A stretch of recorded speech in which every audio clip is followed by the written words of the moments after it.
Ang mabuting balita ng Panginoon, ayon kay San Juan.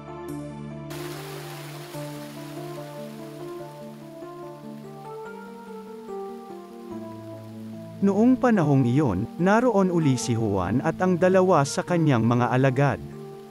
Nakita niya si Jesus na nagdaraan, at kanyang sinabing, "Ito ang kordero ng Diyos." Narinig ng dalawang alagad ang sinabi niya, at sumunod sila kay Jesus. Lumingon si Jesus at nang makitang sumusunod sila ay kanyang tinanong, "Ano ang hinahanap ninyo?" Sumagot sila, "Saan po kayo nakatira, Rabi?" Ang kahulugan ng salitang ito'y guro.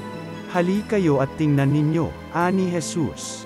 Sumama sila at nakita nila ang kanyang tinitirhan, at tumuloy sila roon ng araw na yaon.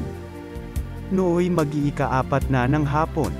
Ang isa sa dalawang nakarinig kay Juan at sumunod kay Jesus ay si Andres na kapatid ni Simon Pedro.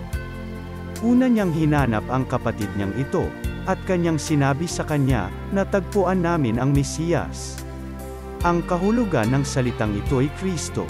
At siya'y isinama ni Andres kay Jesus. Tiningnan ni Jesus si Simon at sinabi sa kanya, "Ikaw si Simon na anak ni Juan.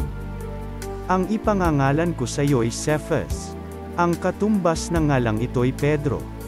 Ang mabuting balita ng Panginoon.